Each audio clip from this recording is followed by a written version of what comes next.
জিলহজের এই 10 দিনের আমলগুলো খুব ইম্পর্ট্যান্ট।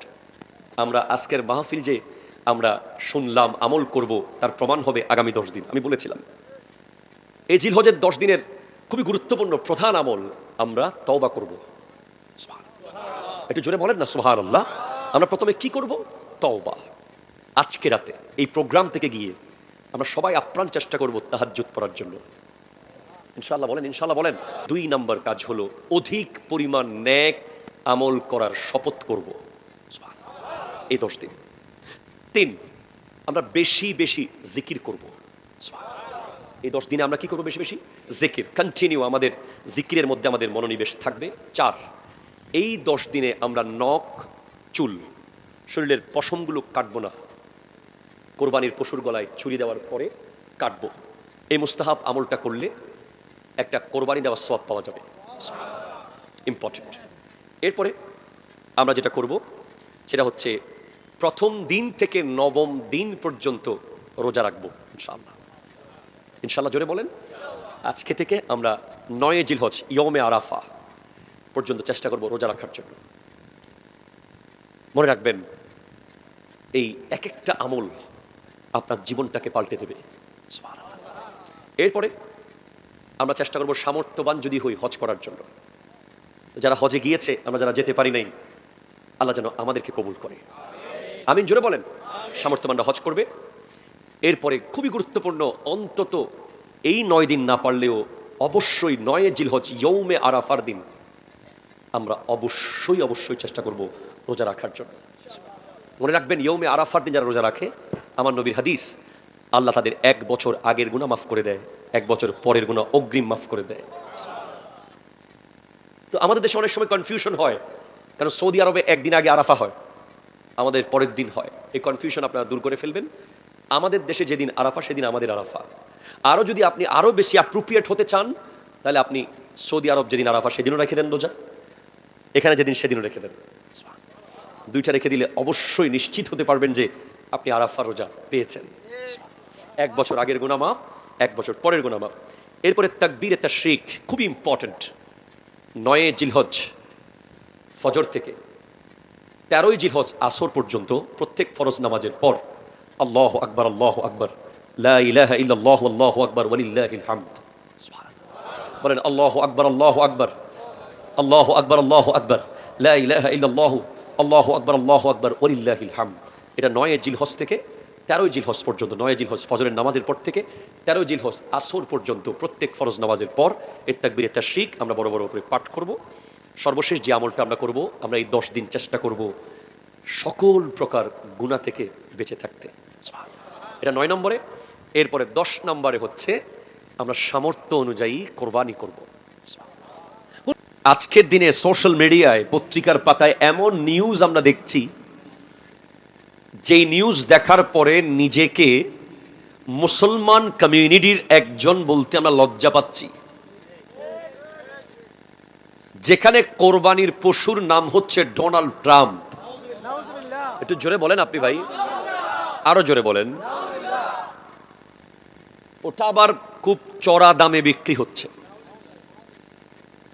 এটা বিক্রি হওয়ার পরে নতুন পশু বাজারে এসেছে নেতানিয়াহু, যেটা বিশ্বের সবচেয়ে ভয়ঙ্কর বর্বর ফেরাউন, ইসরায়েলের প্রেসিডেন্ট। ঠিক কিনা? জোরে কথা বলেন। মুসলমানের কোরবানির পশুর নাম যখন একজন খ্রিস্টানের নামে হয়, মুসলমানের কোরবানির পশুর নাম যখন একজন ইহুদির নামে হয়, মুসলমান যুবকরা যখন লিওনেল মেসি আর নেইমারকে নিয়ে সাগর পারে ঝগড়া লাগায়, কথা জোরে বলেন। মুসলমান যুবক যখন বিধর্মীদেরকে আইডল বানায়, তাদের কালচার গ্রহণ করে, তাদের মতো করে চলতে চেষ্টা করে, তাদের মতো ড্রেস কোড পরে, তাদের মতো চুলের কাটিং দেয়, তাদের মতো করে সন্তানকে বড় করতে চায়, তখন বুঝতে হবে ইহুদি নাসারারা আমাদেরকে ভয়ঙ্কর ভাবে আমাদেরকে কবজা করে নিয়েছে। ঈমান আকীদা রক্ষায় মুসলমানদের করণীয়। মুসলমান কারা? আজকের দিনে সোশ্যাল মিডিয়ায় পত্রিকার পাতায় এমন নিউজ আমরা দেখছি, যেই নিউজ দেখার পরে নিজেকে মুসলমান কমিউনিটির একজন বলতে আমরা লজ্জা পাচ্ছি। যেখানে কোরবানির পশুর নাম হচ্ছে ডোনাল্ড ট্রাম্প। একটু জোরে বলেন আপনি ভাই, আরো জোরে বলেন। ওটা আবার খুব চড়া দামে বিক্রি হচ্ছে। এটা বিক্রি হওয়ার পরে নতুন পশু বাজারে এসেছে নেতানিয়াহু, যেটা বিশ্বের সবচেয়ে ভয়ঙ্কর বর্বর ফেরাউন, ইসরায়েলের প্রেসিডেন্ট। ঠিক কিনা? জোরে কথা বলেন। মুসলমানের কোরবানির পশুর নাম যখন একজন খ্রিস্টানের নামে হয়, মুসলমানের কোরবানির পশুর নাম যখন একজন ইহুদির নামে হয়, মুসলমান যুবকরা যখন লিওনেল মেসি আর নেইমারকে নিয়ে সাগর পারে ঝগড়া লাগায়, কথা জোরে বলেন।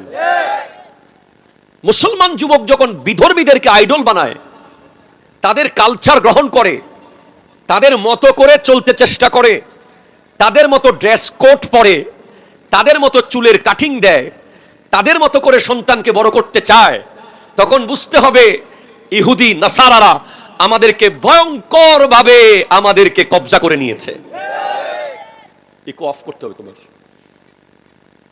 Eco of. আমরা আমাদের ট্র্যাক থেকে সরে যাচ্ছি প্রতিদিন। আপনি আমাকে প্রশ্ন করতে পারেন আমাদের ট্র্যাক কোনটা হুজুর? আমাদের ট্র্যাক হলো মা আনা আলাইহি ও আসহাবি। আমাদের ট্র্যাক হলো যেই ট্র্যাকে আমার নবী আমাদেরকে থাকতে বলেছেন, যেই রোডে সাহাবায়ে কেরাম ছিলেন, যেই ট্র্যাকে আহলে বাইত রাসূল ছিল, যেই ট্র্যাকে আউলিয়ায়ে কেরাম ছিলেন, যেই ট্র্যাকে হক্কানি রব্বানি উলামায়ে কেরাম আছেন। That is our track. যেদিন মুসলমান যুবক কোন ইহুদি খ্রিস্টানকে আইডল বানিয়েছে, তাদেরকে নিজের মোবাইলের স্ক্রিনে জায়গা দিয়েছে, নিজের কাপড়ের টি শার্টে জায়গা দিয়েছে, নিজের ঘরের ড্রয়িং রুমে তাদের ছবি জায়গা দিয়েছে, নিজের ছাদে ইহুদি নাসারাদের পতাকা তুলেছে। ঠিক কিনা? কথা বলেন, কথা বলেন, কথা বলেন। আপনি কি জানেন সামনে ফুটবল বিশ্বকাপ আসতেছে? আমি 1 কোটি ওয়াজ করলেও, আমি যদি আজকে এরকম তাফসীর মাহফিল 50টাও করি, আপনি দেখবেন যে যে সমস্ত মানুষ জুমার নামাজে খতিব সাহেব 10 মিনিট বেশি ওয়াজ করলে মনে হয় ঘড়িটা এখন ভেঙে ফেলবে। ঠিক কিনা বলেন? ওদেরকে আপনি দেখবেন যে 90 মিনিট খেলা দেখতেছে, প্রস্রাব পায়খানা পর্যন্ত করতে যাচ্ছে না। এরপর আপনি দেখবেন যে 90 এর পর আরো 30 মিনিট, যদি কোনো দল জয় না হয় আবার 15 মিনিট, যদি আরো 1 ঘন্টা থাকতো, ইভেন যে সমস্ত যুবক জীবনে কোনোদিন ফজরের নামাজ পড়ার জন্য কোনোদিন উঠে নাই, সেও দেখবেন রাত 3টা বাজে উঠে বসে আছে ফুটবল খেলা দেখার জন্য। আমি প্রথমে সমস্যাগুলো তুলে ধরছি, পরে সমাধানগুলো বলবো। এরপর আপনি দেখেন আমাদের বর্তমান বিয়ে বাড়িগুলোতে মুসলমানের বিয়ে বাড়ি আছে? আছে কি? মনে হয় না। মুসলমানের বিয়ে বাড়ি থাকলে তো আমরা আলেমরা যেতে পারতাম। আমরা কি বিয়ে বাড়িতে যাওয়ার কোনো পরিবেশ আছে? মেহেদি অনুষ্ঠানে যা চলে, বিয়ের দিন যা চলে, এভাবে স্কুল কলেজগুলোতে আপনি দেখেন যেদিন শেষ ক্লাস হয় রং মারামারি চলে। ঠিক কিনা? কথা জোরে বলেন। এরপর আপনি শিক্ষা সফরের নামে সফরগুলোকে দেখেন, যেই সফরের মধ্যে কোরআন নাই, হাদিস নাই, শুধু নাচ আর গান, নাচ আর গান, নাচ আর গান। এরপর আপনি পর্যটন কেন্দ্রগুলোতে দেখেন, সব জায়গায় আপনি দেখবেন যে মুসলমান শুধু সাইনবোর্ড আছে। রিয়েল মুসলমান, যার মধ্যে আল্লাহর ভয় থাকবে, সেই মুসলমান এখন পাওয়া বড় মুশকিল হয়ে গেছে। কেন এমন হলো? কারণটা কি? তার প্রধান এবং প্রথম কারণ হচ্ছে আহলে সুন্নাত ওয়াল জামাত কি আমাদের প্রজন্ম জানে না। এমনিতেই বলে যে আহলে সুন্নাত ওয়াল জামাত, আমরা আহলে সুন্নাত ওয়াল জামাত, আমরা আহলে সুন্নাত ওয়াল জামাত। আসলে আহলে সুন্নাত ওয়াল জামাত কি? আসলে ইসলাম কি? ঈমান কি? এই ব্যাপারে একাডেমিক কোনো জ্ঞান না থাকার কারণে আমাদের দায়িত্বটা কি? আমরা কেন এসেছি পৃথিবীতে? আমরা কি করতে হবে আমাদের? এই টোটাল প্রশ্নগুলোর উত্তর আমাদের প্রজন্মকে আমরা জানাতে পারি নাই, ঠিক না বলেন? এই কারণেই আজ অবক্ষয়। আসেন, আমার আল্লাহ কোরআনের প্রায় জায়গায়, আমি যে আয়াত তিলাওয়াত করেছি এটাতেও আল্লাহ বলেছেন ইয়া আইয়ুহাল্লাযীনা আমানু। আপনাদের কষ্ট হচ্ছে? কষ্ট হলেই হাত তুলবেন, আমি রওনা হয়ে যাব বিলে দিয়ে। চিনে ফেলেছি রাস্তা, কাউকে দিয়ে আসতে হবে না। এই পৃথিবীতে আপনি কি পেয়েছেন না পেয়েছেন সব বাদ দেন। এখন মনে করেন যে আপনার ঘরে চাল নাই, আপনার চুলায় খাবার নাই, আপনার পকেটে টাকা নাই, আপনার কোনো গার্জিয়ান নাই, আপনার কোনো ফ্যামিলি স্ট্যাটাস নাই, আপনার কোনো একাডেমিক কোয়ালিফিকেশন নাই। শুধু একটা জিনিস আপনার থাকলেই হবে, সেটা হলো ঈমান। জোরে বলেন সুবহানাল্লাহ। ঈমান। যদি গোটা রায়পুরার মালিকও হয়, গোটা আনোয়ারা যদি কারো কবজার মধ্যে চলে আসে, যদি গোটা বাংলাদেশের প্রধান হয়, গোটা ওয়ার্ল্ডের শ্রেষ্ঠ ব্যক্তিও হয়, যার কাছে ঈমান নাই তার কাছে কিছুই নাই। এই সূত্র আপনাকে মানতে হবে। প্রথম অ্যাচিভমেন্ট আমাদের জীবনের, যেটা নিশ্চিত আমাকে অর্জন করতেই হবে। ম্যাট্রিক ফেল করেছেন, যেমনি এমনি জীবন কাটিয়ে দিতে পারবেন। ইন্টার পাস করেন নাই, কোনো মতে পিয়নের চাকরি পাবেন। অনার্স করেন নাই তো কি হয়েছে, মাস্টার্স করেন নাই তো কি হয়েছে, গুগলের গুরুত্বপূর্ণ অফিসার, বাংলাদেশের ব্রাহ্মণবাড়িয়ার সন্তান, ইন্টার ফেল, গুগলে চাকরি করে। আমি যেটা বলতে চাচ্ছি, সব কিছু কিছুই না, কিন্তু ঈমান ছাড়া যদি যেতে হয় তাহলে কোনো উপায় নাই, ঈমান লাগবেই। ঠিক কিনা জোরে বলেন? ঈমানটা কোথায় আছে আমরা একটু দেখি, খুব ক্লিয়ারলি বুঝে নেবেন, না বুঝলে হাত তুলবেন। আল্লাহ কোরআন কারীমে বলছেন ইয়া আইয়ুহাল্লাযীনা আমানু আমিনু। আরো জোরে বলো, হে ঈমানদারেরা ঈমান আনো। কাকে ঈমান আনতে বলছেন? কাকে? ঈমানদারকে, বেঈমানকে না। যেন মনে হচ্ছে যে হে ডাক্তার মেডিকেলে ভর্তি হও, হে হাফেজ হেফজখানায় ভর্তি হও। এরকম হলে কেমন অযৌক্তিক লাগে না? উনি তো হাফেজ হয়ে গেছে, উনি কেন হেফজখানায় ভর্তি হবে? উনি ডাক্তার হয়েছে, উনি কেন মেডিকেলে ভর্তি হবে? আমার আল্লাহ কোনো অযৌক্তিক কথা বলে না। আমার আল্লাহ সব কথা লজিক্যাল, অ্যাপ্রোপ্রিয়েট। এ পৃথিবীর সর্বশ্রেষ্ঠ গ্রন্থ, যেটা হলো গোটা জগতের সবচেয়ে নিখুঁত, যেটাকে পৃথিবীর কোন মনীষী, বিশেষ করে বিশ্বের 173 জন মনীষী বিধর্মী, যাদের কোটেশন আমার কাছে লেখা আছে, যারা কোরআন নিয়ে গবেষণা করেছে, বিধর্মী, সবাই বলতে বাধ্য হয়েছে কোরআন হলো এই পৃথিবীর সর্বশ্রেষ্ঠ নিখুঁত গ্রন্থ। আপনারা জানেন নকুল কুমার বিশ্বাস একজন হিন্দু শিল্পী, যিনি চট্টগ্রাম ইউনিভার্সিটির ইসলামের ইতিহাসের ছাত্র ছিল, চট্টগ্রাম অথবা ঢাকা ইউনিভার্সিটির। উনি পর্যন্ত লিখেছেন কোরআন হলো এই পৃথিবীর জীবন্ত গ্রন্থ, তুমি প্রশ্ন করলেই উত্তর পাবে এমন প্রাণবন্ত। যদি প্রশ্ন করো কোরআন তোমার দেশের বাড়ি কই, উত্তর দেবে লৌহে মাহফুজ, ঠিকানাহীন নই। কোরআনে কোনো ভুল নাই। এই কোরআনেই আল্লাহ বলছেন ইয়া আইয়ুহাল্লাযীনা আমানু আমিনু, ও হে ঈমানদার ঈমান আনো, ঈমানদার ঈমান আনো, ঈমানদার ঈমান আনো।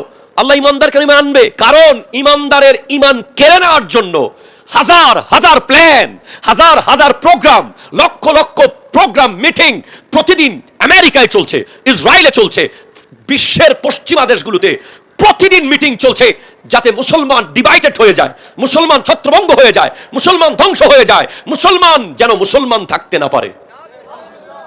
ঠিক কিনা বলেন? তার প্রমাণ আমি আপনাকে দিয়েছি একটু আগে। কোরবানির পশুর নাম ডোনাল্ড ট্রাম্প হওয়া, এটা সাধারণ কোনো কথা না, এটা বিশাল প্ল্যান, এটা অনেক বড় একটা ষড়যন্ত্রের অংশ। আপনি জবে করতেছেন কাকে? ডোনাল্ড ট্রাম্পকে আল্লাহু আকবার বলে। কিন্তু এই পশু আপনার বাসায় যখন গেছে, বাচ্চা বলতেছে এটা ডোনাল্ড ট্রাম্প, সবাই বলছে এটা ডোনাল্ড ট্রাম্প। যাকে কেউ চিনতো না তাকে সবাই চিনতেছে, যার নাম কেউ জানতো না সবাই জানতেছে, ওই পশুর মাধ্যমে মিডিয়াগুলো ফলো করে প্রকাশ করছে। এটা কি করেছে? মূলত এটা ইসলামকে ঠাট্টা করেছে। ঠিক কিনা জোরে কথা বলেন? ঠাট্টা। আপনারাও দেখবেন যে অনেকেই আমাদের গ্রাম অঞ্চলেও আছে পশুর নাম দিয়ে দেয়। অনেকেই দেখি যে আমরা খামারিরা নাম দেয় মেসি, পশুর নাম, কোনো নায়িকার নামে, কোনো গায়কের নামে, কোনো গায়িকার নামে। না না না না, আল্লাহ স্পষ্ট বলেছেন, ইয়া আইয়ুহাল্লাযীনা আমানু লা তুহিল্লু শাআইরাল্লাহ, হে ঈমানদার তোমরা আল্লাহর নিদর্শনকে অপমান করিও না, ওয়ালাশ শাহরাল হারামা ওয়ালাল হাদিয়া ওয়ালাল কালাইদা। মনে রেখো আল্লাহর নিদর্শন হলো চারটা হারাম মাস, জিলকদ, জিলহজ, মুহররম। জিলকদ, জিলহজ, মুহররম। জিলকদকে সম্মান করতে হবে, এটা আল্লাহর নিদর্শন। জিলহজকে সম্মান করতে হবে, এটা আল্লাহর নিদর্শন। মুহররমকে সম্মান করতে হবে, এটা আল্লাহর নিদর্শন। রজবকে সম্মান করতে হবে, ওটা আল্লাহর নিদর্শন। আল্লাহর কি আছে? ওয়ালাল হাদিয়া, কোরবানির গরু হলো আল্লাহর নিদর্শন, কোরবানির মহিষ আল্লাহর নিদর্শন, কোরবানির পশু আল্লাহর নিদর্শন। ওয়ালাল কালাইদা, এমনকি কোরবানির পশুর গলায় যে রশিটা বাঁধা হয়, ওই রশিটা যদিও আনোয়ারার চুন্নাপাড়া থেকে কিনা হয়েছে, আনোয়ারার বটতলি থেকে কিনা হয়েছে, কিন্তু ওই রশিটাও আল্লাহর নিদর্শন হয়ে গেছে, এটা আল্লাহ বলেছে।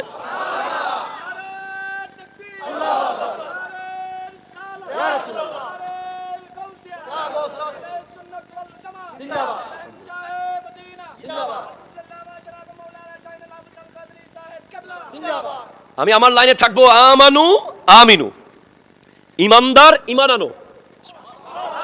কারণ পৃথিবী তোমার ইমানকে 80-20 করে দেবে, তোমার ইমানকে 70-30 করে দেবে, তোমার ইমানকে 60-40 করে দেবে, তোমার ইমানকে 50-50 করে দেবে। 50% ইমান, 50% বেঈমান, 80% ইমান, 20% বেঈমান, 90% ইমান, 10% বেঈমান, 95% ইমান, 5% বেঈমান। 99% ইমান থাকলেও যদি 1% বেঈমানি থাকে, তাকে ইমানদার বলা যাবে না। ঠিক কিনা বলেন? হ্যাঁ হুজুর, পরিপূর্ণ ইমানদার কিভাবে হব? ফার্স্ট সবক নেন। পরিপূর্ণ ইমানদার হওয়ার প্রথম সবক হলো আন তা'বুদাল্লাহ কাআন্নাকা তারাহু ফাইন লাম তাকুন তারাহু ফাইন্নাহু ইয়ারাকা। তুমি এমন ভাবে ইবাদত করো, তোমার নামাজ, তোমার রোজা, তোমার হজ, তোমার যাকাত, তোমার ব্যবসা, তোমার কুরবানি, তোমার বেঁচে থাকা, তোমার হাঁটা, তোমার চলা, তোমার বলা, তোমার খাওয়া, তোমার ভাবা, তোমার লাইফের 24 ঘন্টার প্রতিটা মুহূর্তে তোমাকে মনে করতে হবে, কোই দেখে না দেখে খোদা দেখ রাহা হ্যায়। কেউ আমাকে দেখুক বা না দেখুক, আমার আল্লাহ আমাকে দেখছে, দেখছে, দেখছে। ঠিক কিনা বলেন? বলেন বলেন, আরো জোরে বলেন।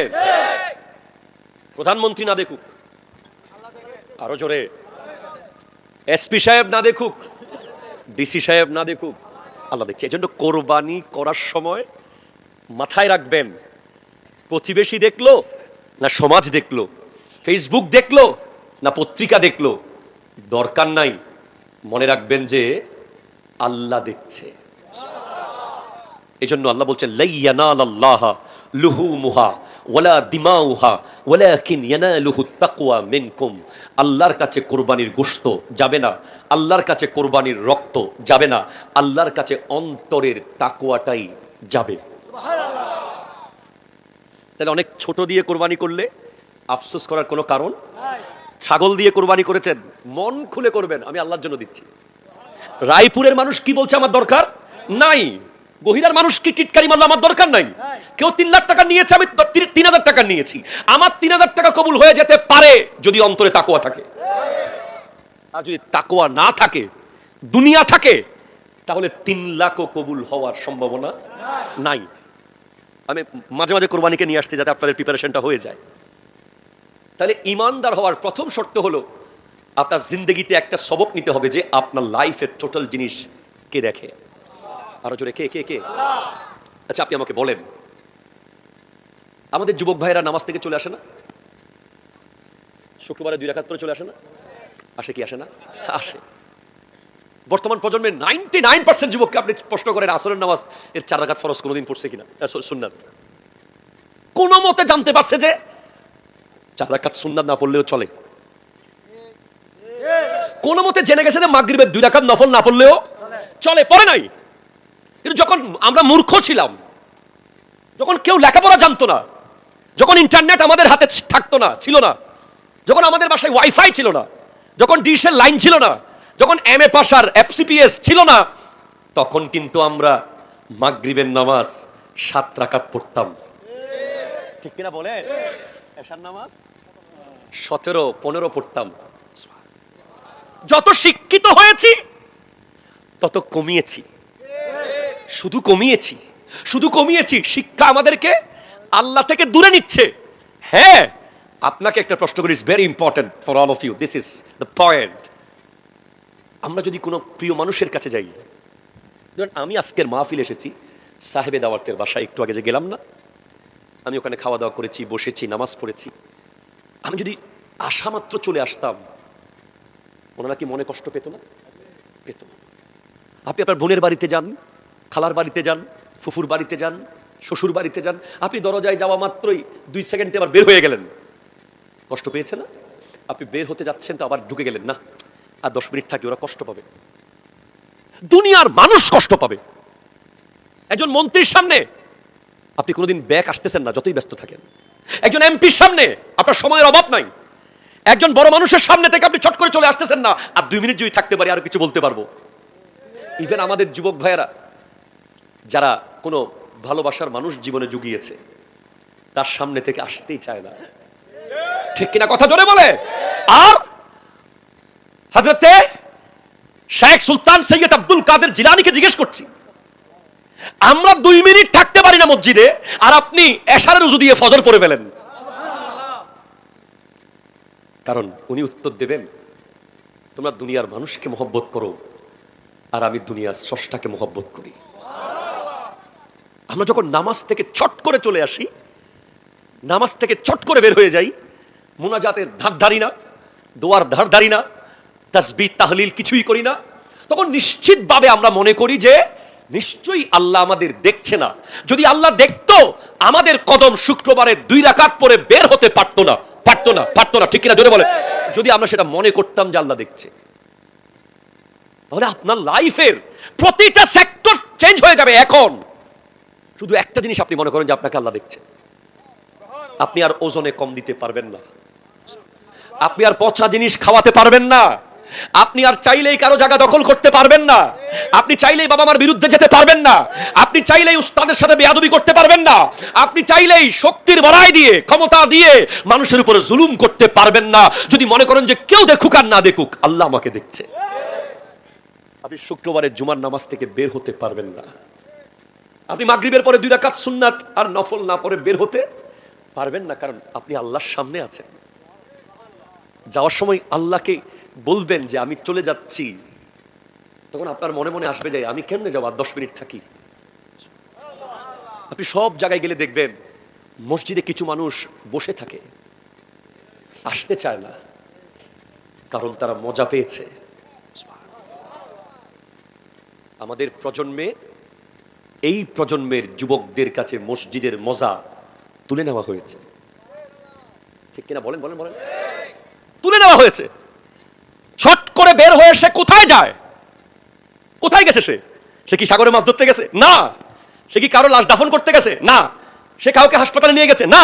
সে গেছে ইহুদি খ্রিস্টানদের গেম খেলার জন্য গেছে। সে গেছে তো ক্রিকেট খেলার মাঠে গেছে, সে গেছে তো ফুটবল খেলার মাঠে গেছে, সে গেছে তো অনলাইনে জুয়া খেলতে গেছে। কথা বলেন, কথা বলেন, কথা বলেন। তো এই জন্য বলেন, প্রথম শর্ত হলো ইমানদার হওয়ার। কেউ দেখুক আর না দেখুক, কে দেখছে? একটু জোরে বলেন, কে দেখছে? এইভাবে জীবনটাকে আজকে থেকে কন্টিনিউ করেন। এক, এতে আপনার ইমানের বিশাল একটা অংশ পরিপূর্ণ হয়ে যাবে। এরপর সেকেন্ড, রত্ন হস্টন না হলো একটু দর্শ আল্লাহুম্মা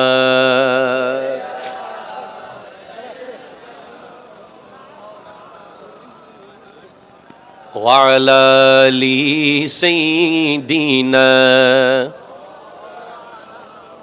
সুবহানাল্লাহ ওয়ালহামদুলিল্লাহ লা ইলাহা ইল্লাল্লাহ লা ইলাহা আরো জোরে সুবহানাল্লাহ লা ইলাহা।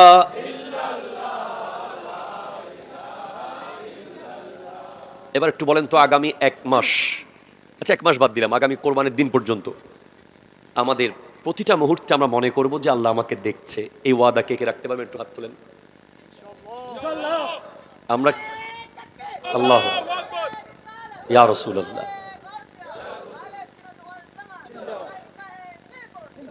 দেখিয়ে না, হাত তো তুলে ফেলেছেন, আর একটু ভেবে চিন্তে তুলেন।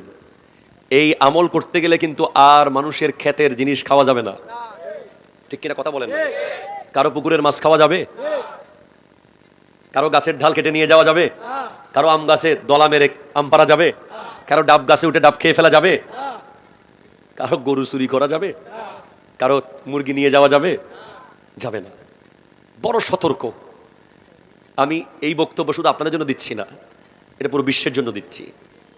গতকাল একটা ভিডিওতে, আমার ভিডিওতে কমেন্ট করছে, আমি একটা প্রোগ্রাম ভিডিও করেছি যে গত কয়েকদিন আগে প্রোগ্রামে বলেছি যে কোরবানির গরু আপনারা মিনিমাম 10 দিন আগে কিনবেন, অন্তত 1 সপ্তাহ আগে কিনবেন, যাতে পরিবারের সাথে কোরবানির গরু একটা পরিচিত হয়, বাচ্চারা যেন তাকে চিনতে পারে, তার সাথে একটা রিলেশন তৈরি হয়। এটা কোরবানির পশুটা কোনো বিয়ে বাড়ির পশু না, এটা আল্লাহর মেজবান। তো সেখানে কমেন্ট করতেছে, হুজুর চোরের বয়ে কিনতেছি না। কার বয়ে? চলে যাবেন? আচ্ছা ঠিক আছে, কে আসে? কে আসে? তো এই একটা আমল করতে পারলে আমাদের লাইফ থেকে অনেক সমস্যার সমাধান হয়ে যাবে। আচ্ছা, এটা কি উচিত নয় আল্লাহ আছে মনে করা? উচিত কিনা বলেন তো? আল্লাহ আছে না নাই? আল্লাহ দেখে কি দেখে না? আল্লাহ দেখে, আল্লাহ দেখে, আল্লাহ দেখে, আল্লাহ দেখে। এটা করে করে যদি জীবন কাটাতে পারেন, এমন একটা সময় আসবে যে আল্লাহ আপনাকে দেখছে, আপনি আল্লাহকে দেখছেন। ওইটাই হলো মোসরা আউলিয়া। এটা জোরে বলো না রে ভাই, সুবহানাল্লাহ। ওটাই হলো শাহে আমানত, ওটা হলো শাহজালাল, ওটা হলো শাহ সুলতান বলখি, শাহ সুলতান রুমি, শাহ আলী বাগদাদি, খাজা মাইনুদ্দিন চিশতি, শাহ শ্রীকুট আল্লামা শ্রীকুটি, হুজুর গৌসুল আজম আব্দুল কাদের জিলানী। ওনাদের সাহসটা কি? ওনারা কিসের বলে বাগদাদ থেকে চলে এসেছেন? আমি চট্টগ্রাম মুরাদপুর থেকে আনোয়ার আসতে আমাকে রিসিভ করার জন্য 10টা মোটরসাইকেল যায়। শাহজালালকে রিসিভ করার জন্য কে গেছে? খাজা মাইনুদ্দিন চিশতি রহমতুল্লাহ আলাইহি 2,500 মাইল পায়ে হেঁটে এসেছেন, কে রিসিভ করেছে? হযরত সৈয়দ আহমদ শাহ শ্রীকুটি রহমতুল্লাহ আলাইহি পাকিস্তানের ওই শ্রীকুট থেকে দক্ষিণ আফ্রিকার কেপ টাউনে গিয়ে জামে মসজিদ বানিয়েছেন, সেখান থেকে বার্মার রেঙ্গুনে গিয়ে ইসলামের দাওয়াত দিয়েছেন, সেখান থেকে চট্টগ্রামে এসে জামিয়া আহমদিয়া সুন্নিয়া আলিয়া বানিয়েছেন। একটাই সাহস ছিল, আল্লাহ দেখে, আল্লাহ আছে। আপনিও নেক্সট সাগরে যখন যাবেন, আপনি যখন সমুদ্রে জাল নিয়ে চলে যাবেন, আয় হায় হায় কি দুঃসাহসিক সফর, শুনতেই তো বুক কেঁপে ওঠে। অনেক মানুষকে আমরা দেখি কক্সবাজার গিয়ে কোনো মতে পাটা একটু ভিজায়, শুধু ঢেউ দেখার লগে লগে দৌড়, আছে না নাই? সেখানে আপনারা যখন বুট নিয়ে চলে যান, কে কে আছেন হাত তোলেন তো, সাগরের মাঝখানে গিয়েছেন?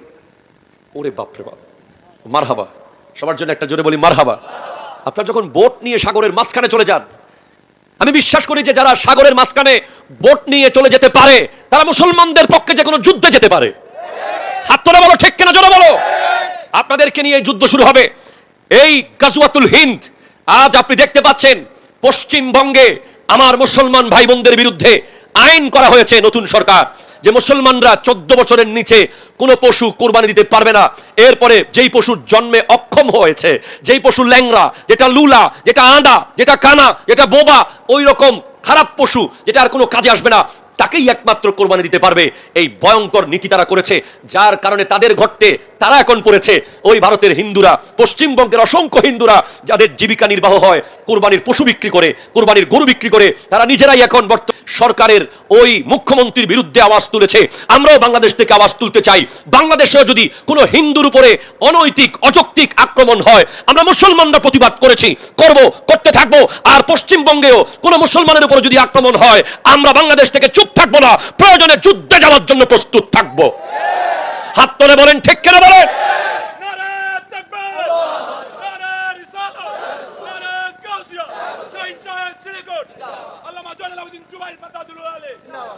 যারা সমুদ্রে যেতে পারে তাদের সামনে আর কোনো ভয় থাকার কথা? সমুদ্র, এটার কোনো সীমা নাই। আপনারা যখন যান, আমার তো মনে হয় শুধু আল্লাহর উপরে ভরসা করে চলে যান। আর কে আছে আপনাদেরকে, কে বাঁচাবে সেখান থেকে? জাস্ট উল্টে দিতে পারে উনি, আবার ভয়ঙ্কর তুফানের মাঝখান থেকে ফিরিয়ে আনতে পারে আপনাকে বাবা মায়ের কোলে। আল্লাহ, এজন্য আপনাদের জন্য খুব জরুরি লাইফে আল্লাহর সাথে কানেক্টেড হওয়া, আল্লাহর কাছে যাওয়া, আল্লাহর সাথে একটা রিলেশন তৈরি করা, আল্লাহর সাথে মোহাব্বত তৈরি করা। আল্লাহর সাথে যেই যেই কাজ করলে আল্লাহর কাছে যাওয়া যায়, সেই সেই কাজ করা। যে জীবনে নিশ্চিত হতে পেরেছে যে আমার আল্লাহ আমার সাথে আছে, সে ওয়াইসুল করণী হয়েছে। সুবহানাল্লাহ, জোরে বলেন না। হযরত ওয়াইসুল করণী ওনার ছাগলগুলো ছেড়ে দিয়েছে জঙ্গলে, যেখানে বাঘ ভাল্লুক খায় না, প্রতিদিন মানুষ খায়, সেখানে ছাগল ছেড়ে দিয়ে উনি নামাজ পড়তেছেন। প্রতীক যাওয়ার সময় বলে, ওয়াইসুল করণী, তুমি কি বোকা? এখানে এতগুলো ভয়ঙ্কর প্রাণী, তোমার ছাগল তো খেয়ে ফেলবে। ওয়াইসুল করণী বলছেন, দেখতেছো না আমার ছাগল খাচ্ছে না? বলে, খাচ্ছে না কেন? সব বাঘ ভাল্লুক হায়ানারা ছাগলগুলোকে পাহারা দিচ্ছে, কোনো সাহস করে কামড় দিচ্ছে না। বলে, কারণ কি? বলে, যখন আমি আল্লাহকে ঠিকভাবে ভয় পেতাম না, তখন আমি বাঘ ভাল্লুককে ভয় পেতাম, হায়ানাকে ভয় পেতাম। আর যখন থেকে আমি আল্লাহকে ভয় পাওয়া শুরু করেছি, গোটা দুনিয়া আমাকে ভয় পাওয়া শুরু করেছে। মুসলমান কোনো গ্রেনেডকে ভয় পায় না, ঠিক কিনা? কোনো মিসাইল, কোনো ক্ষেপণাস্ত্রকে মুসলমান ভয় পায় না। মুসলমানের একটাই ভয়, আল্লাহর ভয়। এই ভয় যদি পারফেক্টলি অন্তরে আসে যে আমার আল্লাহ আমাকে দেখছে, আপনি ফিল করতে পারবেন যে আল্লাহ আপনার সাথে আছে। একটু জোরে বলেন সুবহানাল্লাহ। সেকেন্ড, ইমানের পরিপূর্ণতার জন্য করণীয়, বিসমিল্লাহির রহমানির রহিম, মুখে মুখে বলেন কুল। সবাই বলেন কুল। ইন কানা আবাউকুম ওয়া আবনাউকুম ওয়া ইখওয়ানুকুম ওয়া আজওয়াজুকুম ওয়া আশীরাতুকুম ওয়া আমওয়ালুন ইকতারাফতুমুহা ওয়া তিজারাতুন তাখশাউনা কাসাদাহা ওয়া মাসাকিনু তারদাউনাহা আহাব্বা ইলাইকুম মিনাল্লাহি ওয়া রাসূলিহি। টোটাল 8টা জিনিসের চেয়ে আল্লাহ এবং রাসূলকে বেশি মোহাব্বত করতে হবে। কয়টা জিনিস? আরো জোরে কয়টা? কয়টা? সবাই একটু দেখান কয়টা? 8। মুখস্থ করে যাবেন। কয়? আরো জোরে। 8টা জিনিসের চেয়ে যেদিন আপনি নিশ্চিত হবেন যে আল্লাহ এবং রাসূলকে আপনি বেশি ভালোবাসেন, সেই দিন বুঝবেন আপনি ইমানদার 100-তে 100। তার মধ্যে 1 নম্বর হলো বাবা এবং মা। বাপ মার চেয়ে বেশি ভালো কাকে বাসতে হবে? আল্লাহ এবং তার রাসূলকে। হযরতে আবু হুরায়রা রাদিয়াল্লাহু তাআলা মাকে ছেড়ে চলে আসতেছে, অনেক বেশি মাকে ভালোবাসেন, মায়ের জন্য দিওয়ানা দিওয়ানা আবু হুরায়রা। কিন্তু শেষ পর্যন্ত বলছে, মা তুমি আমার নবীকে মেনে নাও। মা বলছে, আমি মানবো না। শেষ পর্যন্ত, মা আমি আর পারলাম না, তোমার ভরণ পোষণের দায়িত্ব আমার থাকবে, তবে আমি তোমার সাথে আর থাকতে পারছি না, কারণ তুমি নবীর বিরুদ্ধে চলে গেছো। উনি চলে আসছিলেন, আমার নবীকে কেঁদে কেঁদে বুঝাচ্ছেন, আর আমার নবী হাত তুলে দিয়েছেন। আমার নবী যে হাত তুলে মোনাজাত করেছেন তার দলিল হলো এটা। হযরতে আবু হুরায়রা রাদিয়াল্লাহু তাআলা আনহুর আম্মার জন্য নবীজি হাত তুলে মোনাজাত করেছেন। এক দোয়াতে হযরতে আবু হুরায়রা রাদিয়াল্লাহু তাআলা আনহুর আম্মা ইসলাম কবুল করে নিয়েছে। হযরতে আবু উবাইদা ইবনুল জাররাহ যুদ্ধের মাঠে ওনার বাবাকে কতল করেছেন। আল্লাহু আকবার, জোরে বলেন। রাসূলের বিরুদ্ধে দাঁড়িয়েছে সে যুদ্ধে। হযরত সিদ্দিক আকবর, ওনার সন্তান বলছে, আব্বা তোমাকে তো আমি অনেকবার তলোয়ারের সামনে পেয়েছিলাম, কিন্তু বাপ বিদায় তোমাকে ছেড়ে দিয়েছি। আর উনি বলছেন, তোকে যদি আমি একবার পেতাম আমি তোকে দুটুকরো করে ফেলতাম। কেন? আমি কি তোমার ছেলে না? তুই নবীর বিরুদ্ধে যখন গিয়েছিস, তুই আমার ছেলে আর নাই। ঠিক কিনা কথা? জোরে বলেন। বাবা এবং মা আল্লাহ এবং রাসূলের পরের মকাম। ঠিক কিনা? জোরে কথা বলেন। আল্লাহ এবং রাসূলের পরে বাপ মা চেয়ে দামি কেউ নাই। না কোনো শ্বশুর আছে, না কোনো শাশুড়ি আছে, না কোনো বন্ধু আছে, না কোনো অফিসের বস আছে, না কোনো চাকরির কলিগ আছে। এই পৃথিবীতে আব্বা আর আম্মার স্থান হলো আল্লাহ এবং রাসূলের পরে। এই দুজন নারাজ হলে আল্লাহ রাসূল কোনোদিন রাজি হওয়ার সম্ভাবনা নাই, স্পষ্ট বলে দেওয়া হয়েছে।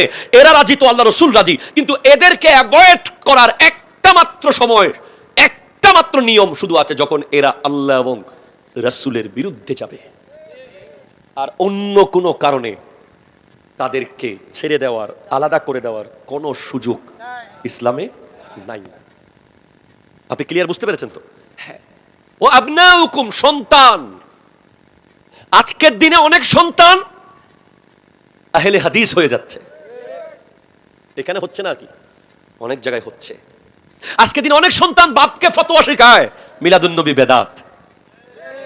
কথা জোরে বলেন না, ঠিক কিনা? জোরে বলেন না। আজকের দিনে অনেক ফলা ইউনিভার্সিটিতে পড়ে ইমাম আবু হানিফার ভুল ধরতে বসে আছে। আজকের দিনে অনেক যুবককে আপনি দেখবেন বিশ্ববিদ্যালয়ে পড়ে নামাজের পরে মুনাজাত করাকে বেদাত মনে করছে।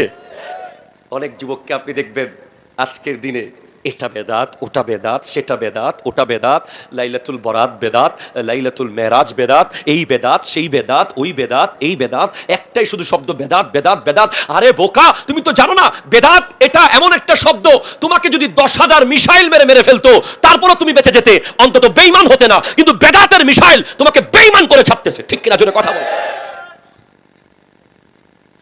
সোশ্যাল মিডিয়ায় গিয়ে অমুক শেখ এটা বলেছে, তমুক শেখ সেটা বলেছে। বাপদাদা আগের সবাই ভুল করেছে, উনি নতুন করে শুদ্ধ। আছে না নাই? সমাজে আছে না? মানে দাদা দাদা দাদা দাদার বাপ যা করে এসেছে এ সবগুলো ভুল, নতুন করে উনি শুদ্ধ ইসলাম করছে, স্মার্ট ইসলাম। লা হাওলা ওয়ালা কুওয়াতা ইল্লা বিল্লাহ। মনে রাখতে হবে বেদাত আমরাও মানি, ঠিক কিনা বলেন? বেদাত দুই প্রকার আছে, একটা হাসানা, একটা সাইয়্যা। এই মাইক্রোফোন কি নবীর আমলে ছিল? এই মোবাইল ছিল, এই টেবিল ছিল, এই লাইট ছিল, এই প্যান্ডেল ছিল, এই সাউন্ড বক্স ছিল, এই ক্যামেরা ছিল, কি ছিল এখানে? নবীজির আমলে, সাহাবার আমলে কিছু ছিল না। খুদ বুখারী শরীফও তো ছিল না। এক সিএনজি ওয়ালা আমাকে বলছে হুজুর মিলাদুন নবী তো বেদাত। আমি বলছি তো দলিল? বলে বুখারী শরীফে আছে। আমি বলছি বুখারী শরীফ তুমি নাম কোথায় শুনছো? বলে হ্যাঁ শুনছি বুখারী শরীফ। তুমি কি জানো যে বুখারী শরীফ সেটাও নবীর আমলে ছিল না? বুখারী শরীফও তো নবীর আমলে ছিল না। বলে বুখারী শরীফে নাই। সবকিছু বুখারী শরীফে থাকতে হবে? কিছু তো কোরআন শরীফে আছে, ঠিক কিনা বলেন? কিছু মেশকাতে আছে, কিছু নাসাইতে আছে, কিছু তিরমিজিতে আছে, কিছু ইবনে মাজাতে আছে। এখন আমাদের দেশে একটা নতুন এক ভয়ঙ্কর বাতিল বের হয়েছে, যাদের কাজ হলো কেসি দিয়ে এবাদত কাটা, ঠিক কিনা জোরে কথা বলেন? তারাবির নামাজ কেটে ফেলে, নামাজের পরে দোয়া কেটে ফেলে, জানাজার পরে দোয়া কেটে ফেলে, নফল কেটে ফেলে, সুন্নাত কেটে ফেলে, সবে বরাত কেটে ফেলে, সবে মেরাজ কেটে ফেলে। এইটা ফতোয়া, একটা শব্দ বেদাত, বেদাত, বেদাত, এই একটা শব্দ। এই শব্দ দিয়ে মুসলমান যুবকদেরকে কিভাবে মসজিদ থেকে বের করবে, শুধু এই কাজের মধ্যে লিপ্ত। আছে না নাই কথা বলেন? আর যুব সমাজ বলছে এত কম শর্টকাটে যদি জান্নাত পাই, এত লম্বা নামাজ পড়ার দরকার কি? বিতিরও নাকি এক রাকাত করে দিচ্ছে।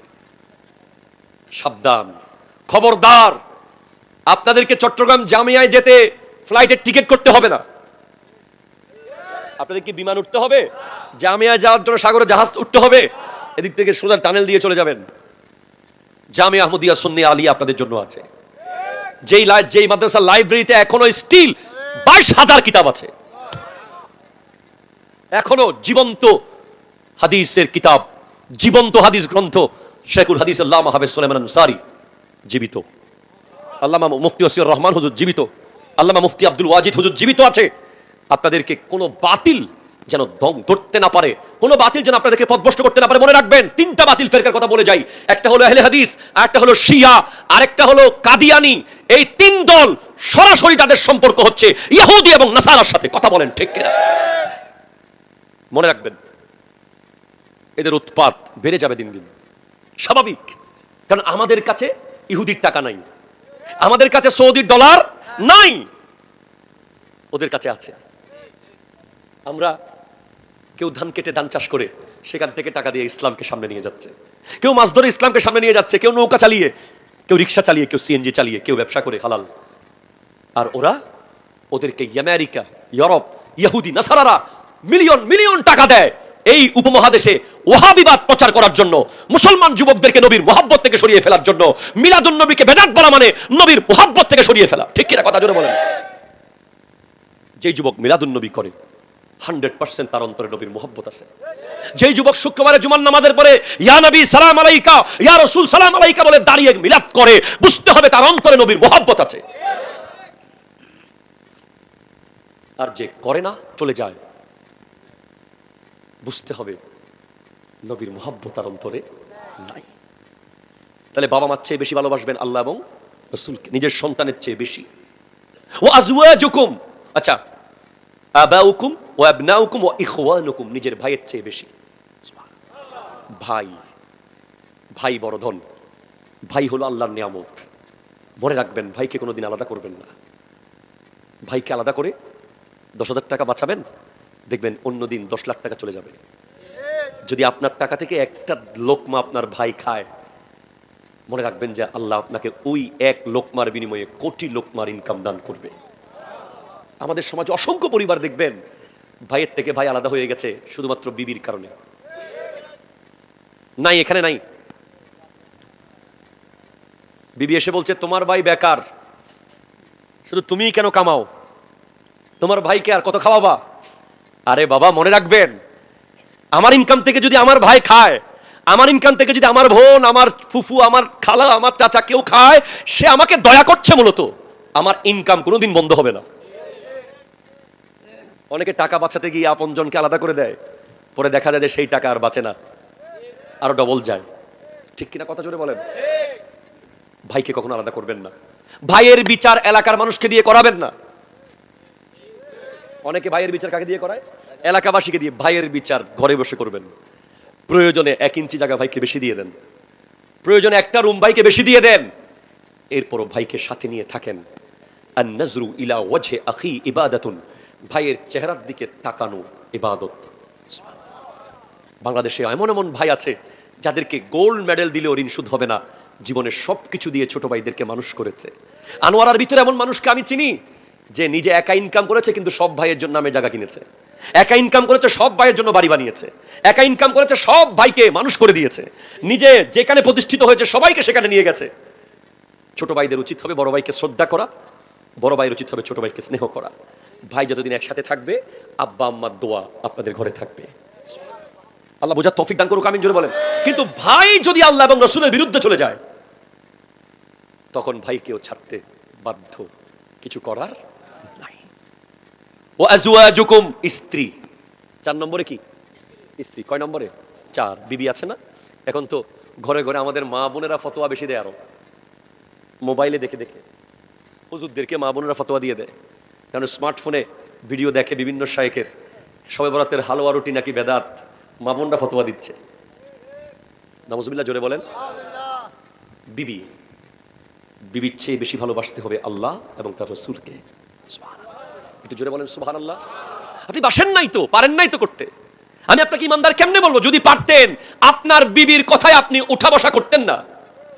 আজকে সমাজে আপনি দেখবেন দায়ুস দিন দিন বেড়ে যাচ্ছে। বউয়ের কথায় অনেকে উঠে আর বসে, বউয়ের ছবি ফেসবুকে দিয়ে দেয়, বউয়ের ছবি সোশ্যাল মিডিয়ায় না দিলে গুম হারাম হয়ে যায়, বউকে রাস্তায় নিয়ে আসে, বন্ধু বান্ধবের সামনে নিয়ে আসে, বউকে দুনিয়ার সামনে দেখিয়ে বেড়ায়, বউয়ের কথা মতো চলে। আছে আছে এরকম লোক কখনোই পরিপূর্ণ ইমানদার হতে পারে না। আমার মা বোনদেরকে বলবো, যারা আমার ওয়াজ শুনছেন, আপনার স্বামীকে আপনার কন্ট্রোলে নেওয়াটা আপনার সৌভাগ্য নয়, এটা আপনার জাহান্নামে যাওয়ার একটা টিকিট। স্বামী ক্লাস 1 পাস হোক, আপনি মাস্টার্স পাস হন, এরপরেও মনে রাখবেন আপনার স্বামীর মর্যাদা আপনার উপরে থাকবে। এটা ইসলাম দিয়েছে। যারা, যে সমস্ত স্বামীরা বউয়ের কথায় উঠে আর বসে, তাদেরকে দাইয়ুস বলা হয়েছে। দাইয়ুসরা কখনো জান্নাতে যাবে না। জান্নাতের সুসংবাদ তো দূরের কথা, খুশবু পাবে না।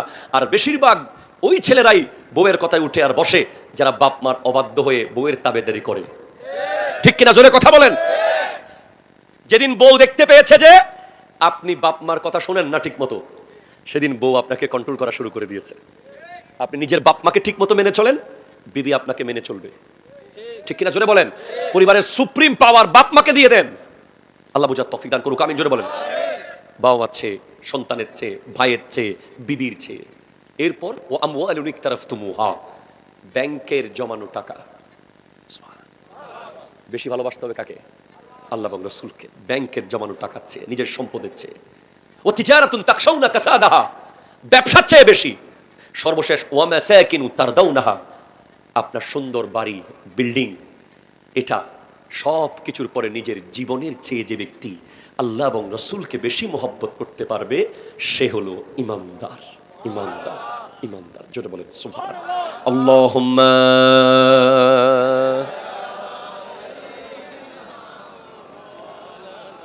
ওয়া আলা আলি সাইয়্যিদিনা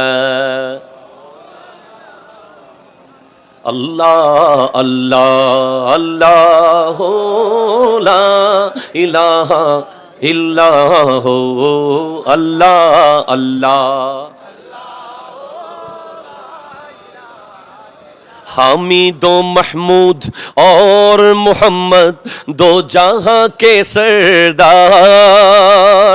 गैबे की खबरें देने वाला, गैबे की खबरें देने वाला, रहमत का सरकार मदनी अल्लाह अल्लाह। इल्लाह अल्लाह।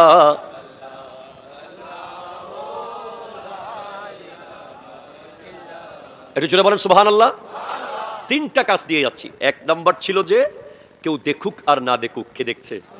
দুই নম্বর হলো আল্লাহ এবং রাসূলকে গোটা পৃথিবীর সব কিছুর চেয়ে বেশি ভালোবাসা।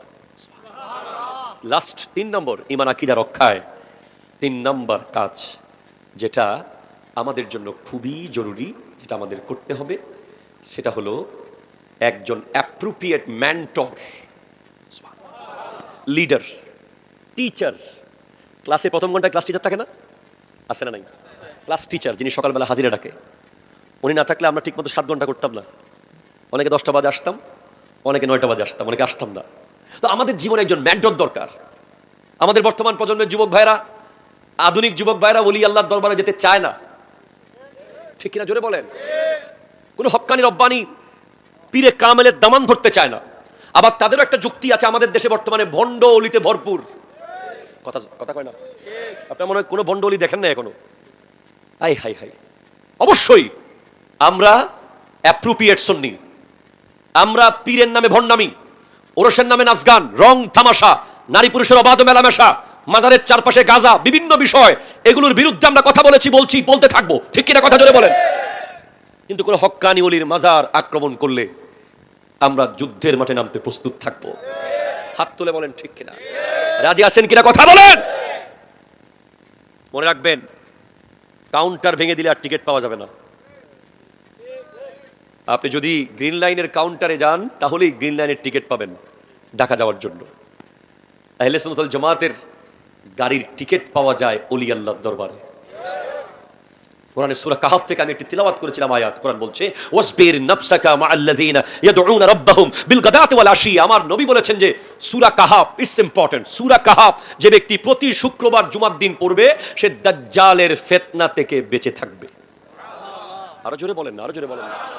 আবার বলছে সূরা কাহফ যে ব্যক্তি প্রতি জুমাবার পড়বে সে দাজ্জালের ফিতনা থেকে বাঁচবে, দাজ্জালের ফিতনা থেকে বাঁচবে। তো দাজ্জালের ফিতনা থেকে সে কিভাবে বাঁচবে? কোরআনের ফয়েজ তো আছেই, কোরআনের আয়াতের বরাকত তো আছেই, কোরআনের স্পেশাল একটা ক্ষমতা তো আছেই। এছাড়া ওই সূরা কাহফের মধ্যে আয়াত আছে ওয়াসবির নাফসাকা মাআল্লাযিনা ইয়াদউনা রাব্বাহুম বিল গাদাতি ওয়াল আশি ইউরিদুনা ওয়াজহাহু। তুমি তোমাকে সম্পৃক্ত করো, তুমি তোমার সাথে কানেক্টেড করো এমন ব্যক্তিদের সাথে যারা সকাল সন্ধ্যা আল্লাহকে ডাকে, তারাই হলো আল্লাহর ওলি। আপনি যদি হক্কানি ওলির দামান ধরেন, এই ফিতনার যুগে আপনার ঈমান আকীদা বাঁচার সম্ভাবনা আছে। এই যে গাউসিয়া কমিটি বাংলাদেশে আছে না নাই? আরো জোরে কোন আছে না নাই? আপনি যেই দরবারের মুরিদ হন, গাউসিয়া কমিটি বাংলাদেশে আপনি করতে পারেন। এই গাউসিয়া কমিটি বাংলাদেশে এটার দরকার ছিল কেন? কারণ এমন একটা সময় বাংলাদেশে মানুষ ফেস করেছে যখন যুবকরা চিন্তায় পড়ে গেছে এই দলে যাব না এই দলে যাব। ঠিক কিনা বলেন না? গত 12ই ফেব্রুয়ারির আগে আমাদের যুব সমাজ বুঝতে পারতেছিল না তারা কোন দিকে যাবে। উনি আসবে না ইনি আসবে, উনি বসতেছে না ইনি বসতেছে, ঠিক কিনা বলেন? এই টেনশনে যুবকদের ঘুম হয় নাই। আল্লাহর মেহেরবানিতে যারা গাউসিয়া কমিটির সদস্য ছিল তাদের কোনো কালে টেনশন করতে হয় না, কারণ তাদের কাজ দুনিয়াবি না আখিরাতের। এই গাউসিয়া কমিটির মেম্বার যারা, তারা ফিতনার যুগে ভয়ঙ্কর ফিতনা থেকে বেঁচে থাকবে, কারণ তাদের নির্ধারিত কাজ আছে, সবক আছে, দায়িত্ব আছে। নির্ধারিত ক্লাস টিচারকে জশ্নে জুলুসে গিয়ে জবাব দিতে হবে। এজন্য দামান ধরেন, মেন্টর বানান। R15 যার কাছে তাকে বন্ধু বানাচ্ছেন আপনি, আপনার উচিত ছিল মসজিদের খতিবকে বন্ধু বানানো। যার কাছে দামি ফোন আছে তাকে আপনি বন্ধু বানিয়েছেন না, আপনার উচিত ছিল একজন হক্কানি রব্বানি দ্বীনি ইন্টেলেকচুয়াল এডুকেটেড আলেমের সংস্পর্শে থাকা। উনি আপনাকে মেলায় যেতে দেবে না, মসজিদে নিয়ে আসবে। উনি আপনাকে সিগারেট খেতে দেবে না, তসবিহ হাতে ধরিয়ে দেবে। ঠিক কিনা কথা বলেন? তিনটা কাজ করলেই ফেতনা যুগে ঈমান বাঁচবে। একটা হলো আল্লাহ দেখছে, দুই যাবতীয় সব কিছু চেয়ে আল্লাহ এবং রসুলকে বেশি মহাব্বত, তিন একজন গুরুত্বপূর্ণ অভিভাবক, ইসলামের অভিভাবক, তরিকতের অভিভাবক, ইমানের অভিভাবক রাখা। আল্লাহ বুঝার তৌফিক দান করুক, আমিন জোরে বলেন। আজকে থেকে যে ডে শুরু হচ্ছে জিলহজের এই 10 দিনের আমলগুলো খুব ইম্পর্ট্যান্ট। আমরা আজকের মাহফিল যে আমরা শুনলাম, আমল করব, তার প্রমাণ হবে আগামী 10 দিন। আমি বলেছিলাম এই জিলহজের 10 দিনের খুবই গুরুত্বপূর্ণ প্রধান আমল, আমরা তওবা করব। একটু জোরে বলেন না সুবহানাল্লাহ। আমরা প্রথমে কি করব? তওবা। আজকে রাতে এই প্রোগ্রাম থেকে গিয়ে আমরা সবাই আপ্রাণ চেষ্টা করব তাহাজ্জুদ পড়ার জন্য। ইনশাআল্লাহ বলেন, ইনশাআল্লাহ বলেন।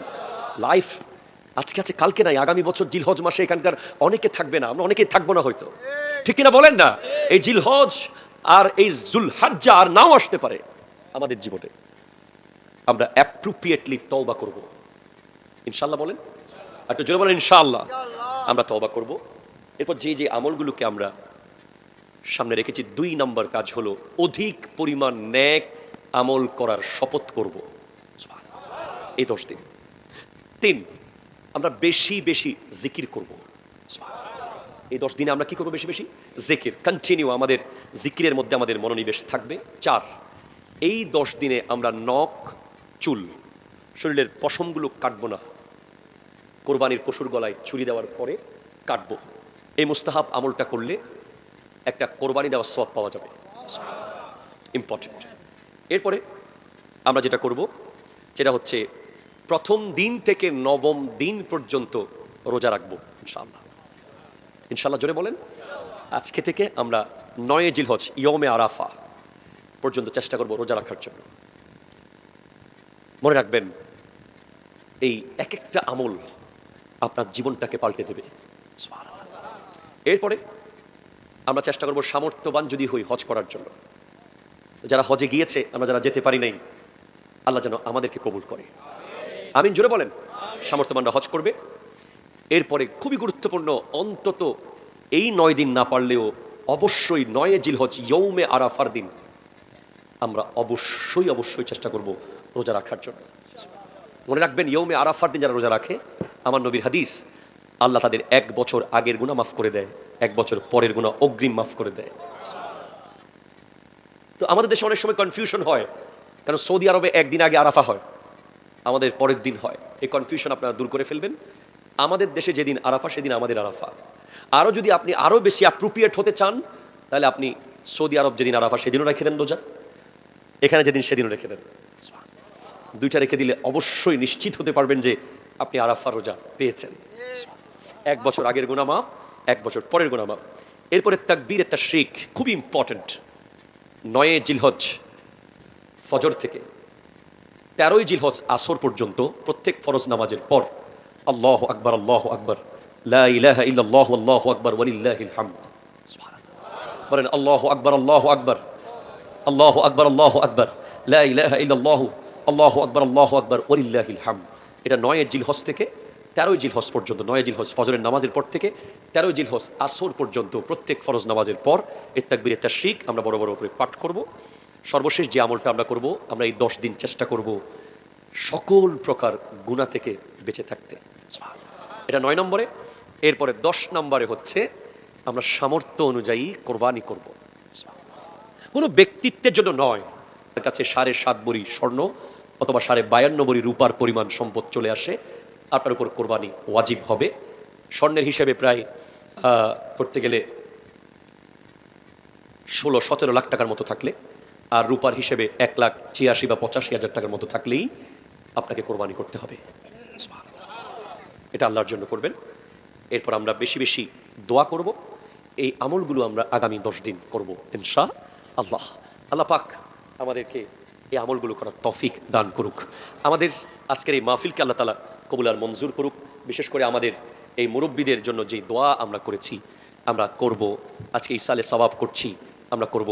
আল্লাহ আমাদের সকলকে, এই আমাদের মুরব্বীদেরকে প্রত্যেক বছর স্মরণ করার তৌফিক দান করুন।